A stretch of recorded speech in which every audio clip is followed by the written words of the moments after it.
La principal herramienta para grabar en el campo, y esto vale para sonido como cualquier actividad con animales, es la paciencia. Hay que saber estar en el sitio y dedicarle el tiempo necesario para que las cosas pasen.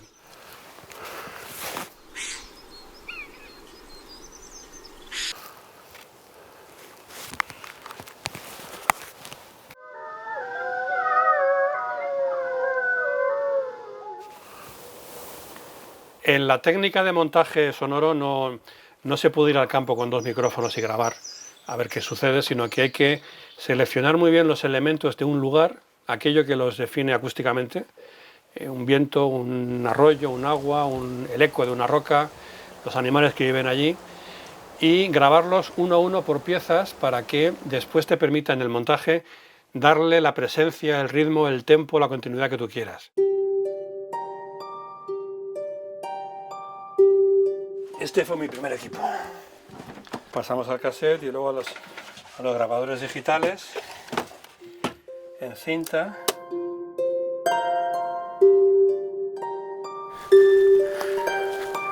Los animales no actúan, no hablan cuando tú quieres, sino cuando a ellos les conviene. Por tanto, es fundamental tener elementos de aproximación, micrófonos direccionales, que son como si fueran teleobjetivos, aunque son micrófonos, no son tan eficaces como un teleobjetivo. Hay que contar con la acústica, hay que esperar que no haya ruidos, que no pase un avión, que no haya un coche, y sobre todo hay que esperar a que el animal que buscas aparezca y diga lo que tú quieres que diga.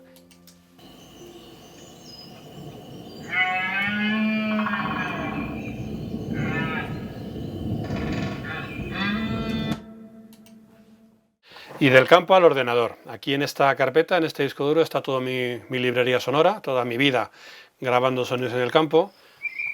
¿Ves? Aquí tengo los diferentes mirlos, pues desde el número 1 a este que es un mirlo cantando en Montejo de la Sierra.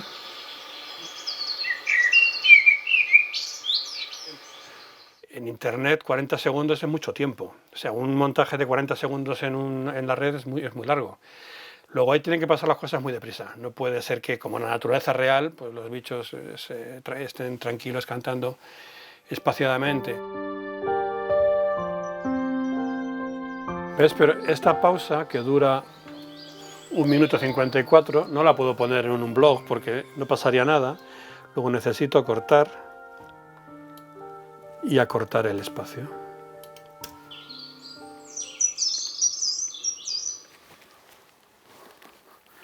El día que inventen de verdad los inalámbricos sin cable.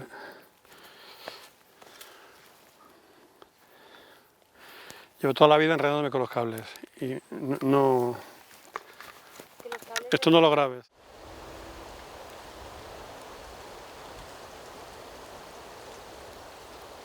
Cada lugar, cada espacio, cada bosque, cada paisaje tiene su sonido que varía a lo largo de los días del año y en las diferentes horas del día. No suena igual un lugar en primavera que en invierno, evidentemente.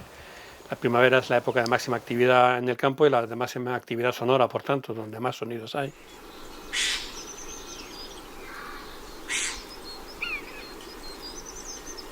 Hay una hora muy interesante que es al final del día y antes de que empiece la noche, ¿no? El final del crepúsculo, la hora del cambio de guardia. Y ahí se juntan las voces de los últimos del día, los cucos, los petirrojos, con los primeros de la noche. No es ni una cosa ni la otra y cantan todos juntos, ¿no? Todavía hay saltamontes, está cantando un mirlo, llama un cuco, pero ya hay algunos grillos.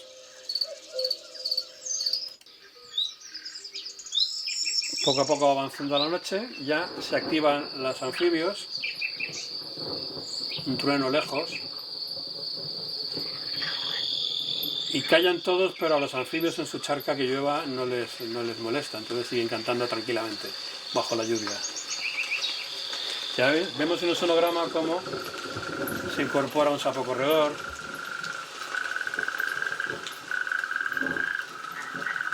Ronita de San Antón.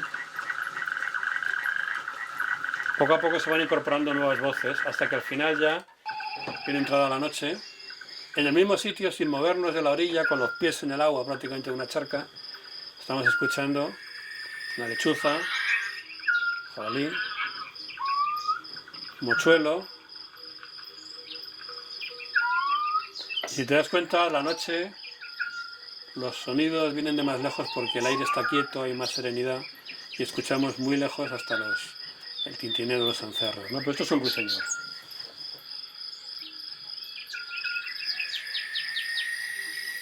Es decir, en unos minutos resumes la secuencia y sobre todo la sensación de estar allí.